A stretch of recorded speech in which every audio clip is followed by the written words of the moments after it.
It's 8 a.m. Jeffrey's alarm rings. He knows he should get up, but he decides to hit the snooze button. Jeffrey hits the snooze button so many times. Now he should wake up at least. But no, Jeffrey hits snooze again. Jeffrey finally wakes up. It's 12 p.m. But he goes on his phone. Adonis. Hello, motherfucker. Do you recognize me? Don't think about going back to sleep. Don't be a little bitch today, because I'm going to be in your TikTok every day to remind you to move your fucking fat ass. Adonis is full of fuel. He's ready for the day. Adonis prays to God and sets pure intentions for the day. He looks in the mirror and is proud of himself, of how disciplined he is, and how much hard work he has done. Meanwhile, Jeffrey's brain is getting destroyed.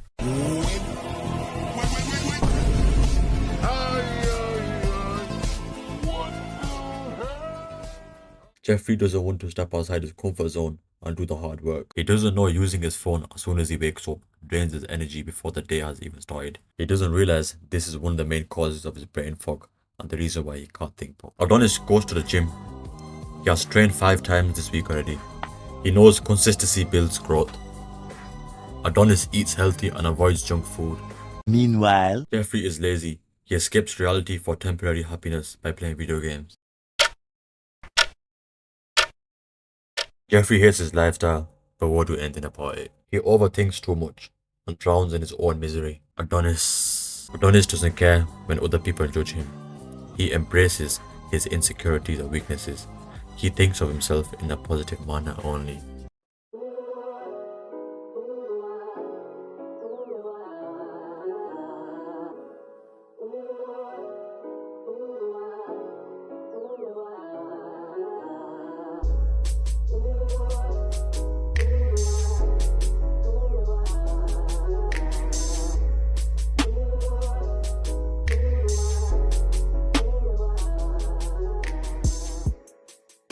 The person who goes to gym regardless of how he feels will always be the person who will go to gym only because he feels like going to the gym.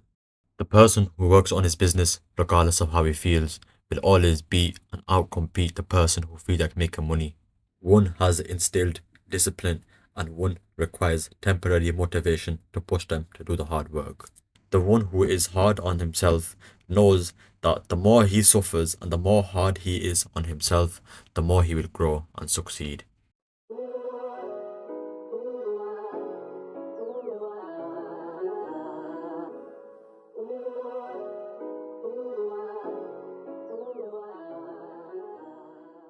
Pain is coming in your life regardless. So, would you rather get defeated by the pain every time it comes and it destroys you mentally and physically? Or would you rather understand and accept that pain is part of life, it's part of growth, and it's part of the journey, and you shouldn't use pain against yourself?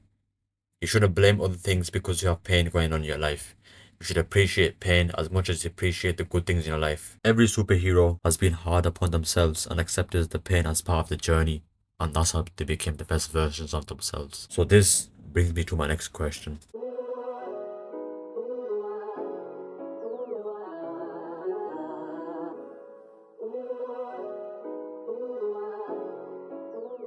It's easier to let your emotions out. It's easier to scroll all day and go by the flow and just call that a life. It's harder to ignore your emotions and do the things regardless of how you feel. It's harder to control your desires and temptations to use your phone or scroll all day or watch TV. So this brings me to my next question.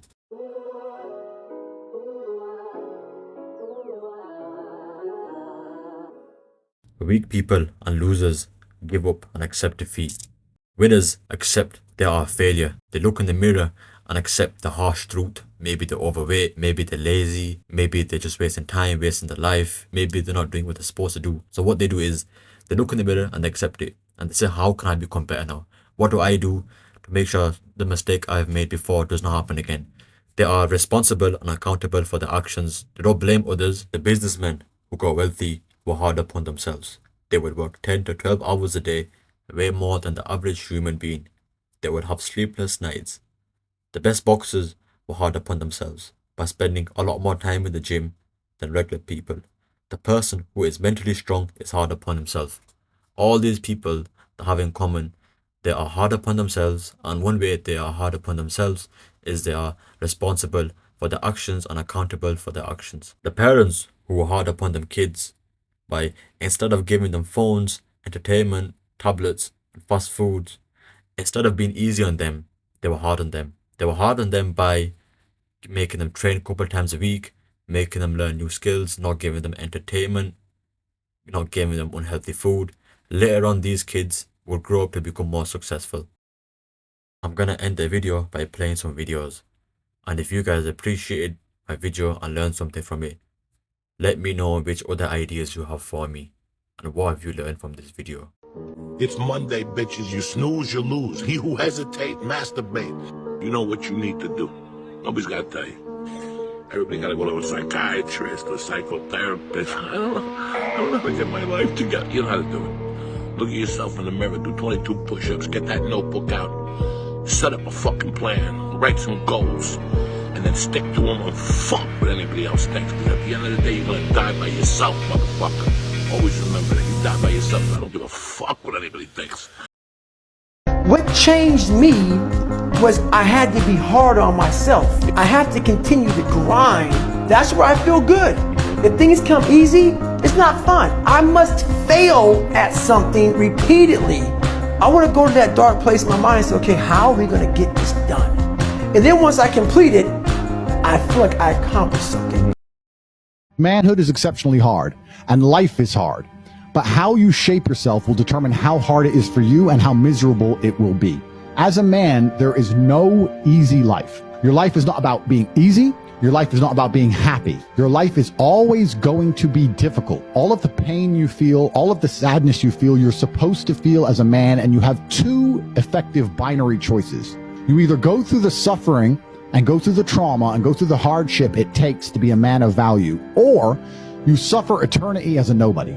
And being invisible, I would argue, is almost worse. You can have a very stress-free life if you work in Starbucks. You don't care about the Starbucks once you clock off. You go home, you play video games, and you exist until you die. That's stress-free, but you have to suffer being a nobody. Alternatively, you can go out there into the world, try and implement your mark on the world, work hard, try to get rich, more money, more problems. You can try and start a business, the stress of that. You can lose your girlfriend because all you're doing is working. This is a new level of stress, a new level of trauma, but at least you'll be a somebody at the end of it.